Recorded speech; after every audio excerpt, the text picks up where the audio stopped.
Maserati Shamal. What a rare car. The curator tells me this is probably the only one in China. Wow. Oh wow, this is a real special treat. The Shamal back in the 80s was considered like the Maserati to have, and they didn't make very many. They sold like less than 10 of them in all of Great Britain. Here you have a left-hand side drive Shamal, which is rare as you can imagine, but the woodwork, I mean the materials in here, the wood trim, even the Alcantara lining on the roof and on the dash. Look at these race-inspired seats. Say what you want about Maseratis, you know. I know a lot of people have a lot of opinion about Maseratis, but there is something classy about this one.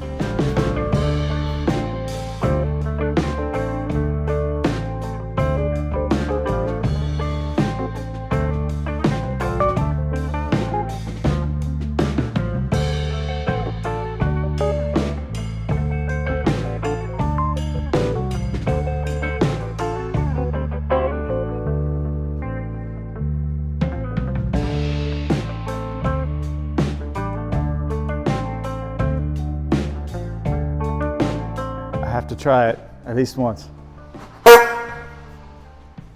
Alright, so Andy, tell me about this one, this Triumph. You're very proud of this car here. This is a beautiful, beautiful car.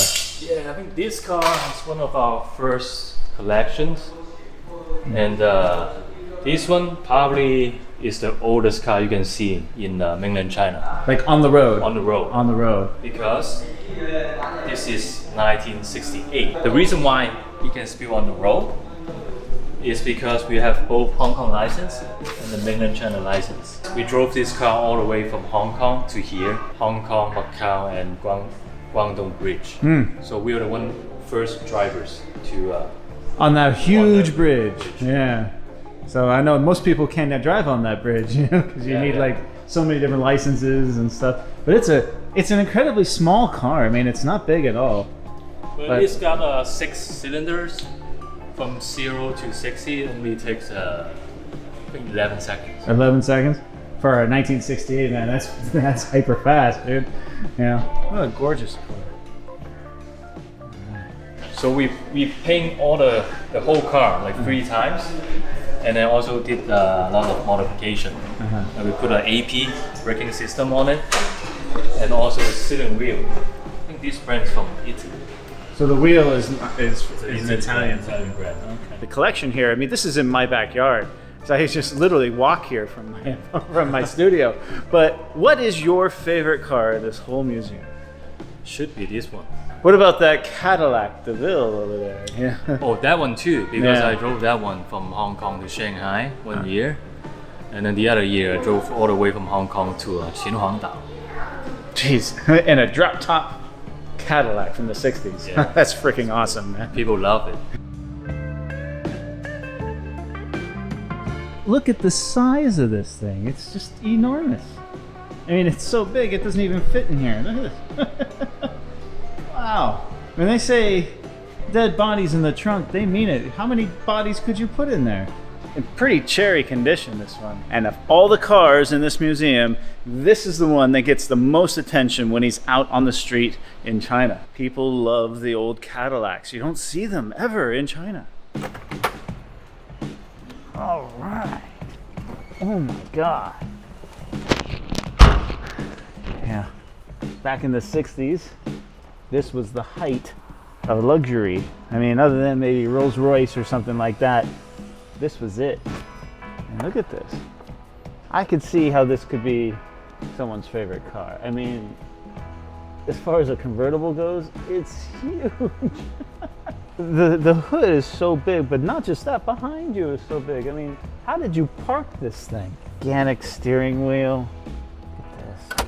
Ashtrays, AC. This is the glove box right here, because I guess it's too far over here. AM and FM radio. All power windows and doors. I mean, back in those days, that was a big deal, you know? I just love this giant bench seat. I mean, I feel like I can fall asleep in this.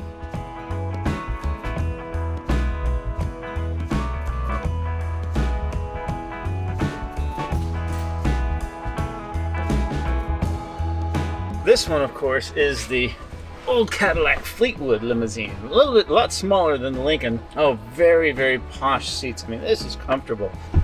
See, this one has where the TV would be right here, along with the bar. And then all the switch gear for climate control, all these little buttons up here. Yeah, this one's really cool.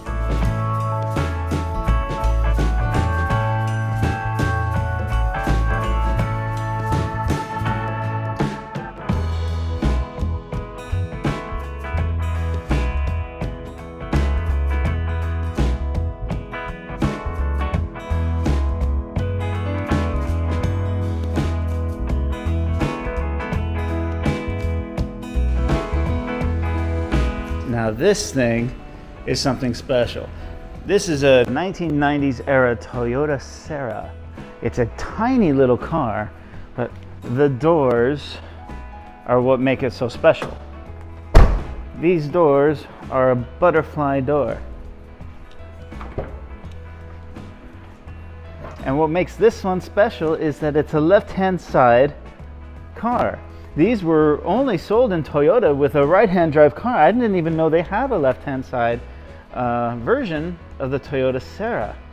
Wow, so interesting this car is.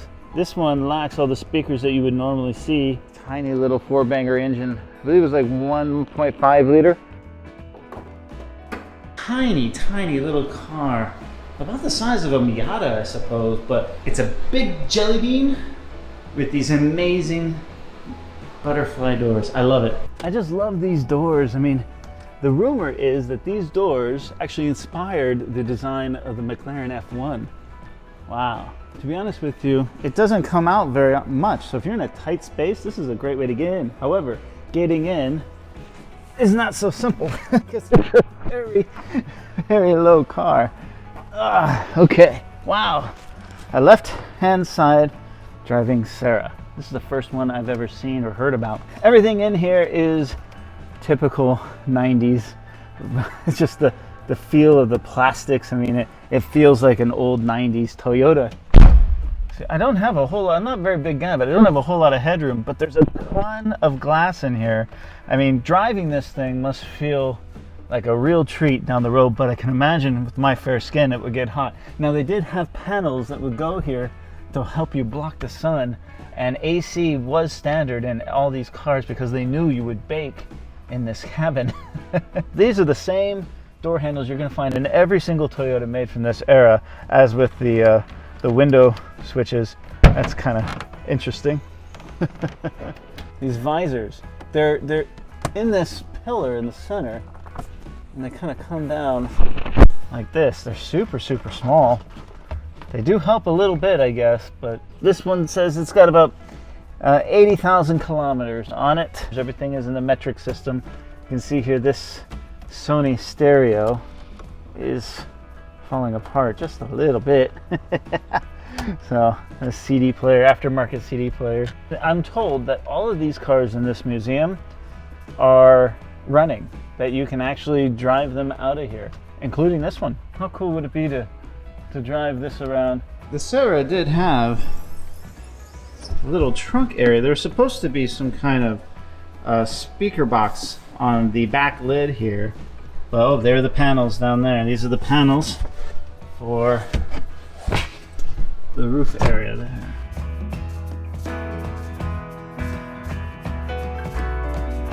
Now, this is true. My family has a big history with Harley Davidson. I mean, my father had a Softail. 80-something Softail, I can't remember, but it was a beast of a bike. And in addition to that, all my uncles and cousins all rode Harleys, big guys, big bikers. I also lived in South Dakota for many years, in the Black Hills, and everybody there had a bike like this, or similar to this in size.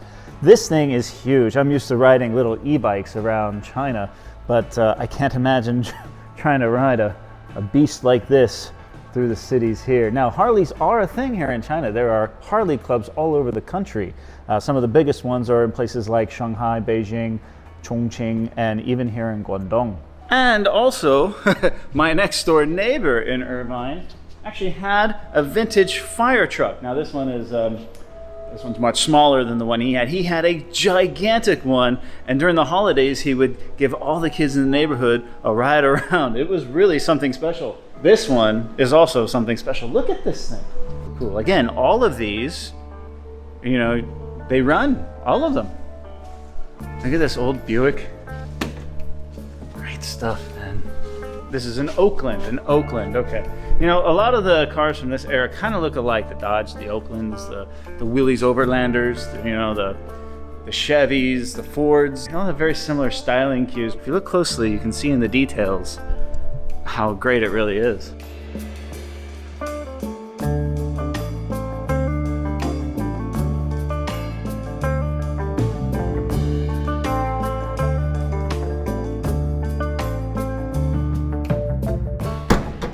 I mean, when you stand next to one of these cars, you feel like you just want to get a Tommy gun and hang off the side of it like they do in the movies. God, I love it. Look at it, an old Studebaker. How about a vintage motorized bicycle? This is a Suzuki. Look how tiny this was.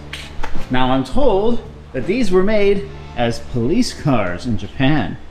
Believe that? Now this is not a real VW bus, but I do see these a lot at like NASCAR events and whatnot. So even though this is not a real VW bus, they still use the real stuff on here, like these headlights. And that's VW, this is all real. Rolls-Royce Silver Cloud. This is like the quintessential old rich man's car, you know. When you sit in a car like this, you want to eat Grey Poupon. This one though does not have power windows. This one has the old crank windows. Incredibly beautiful car.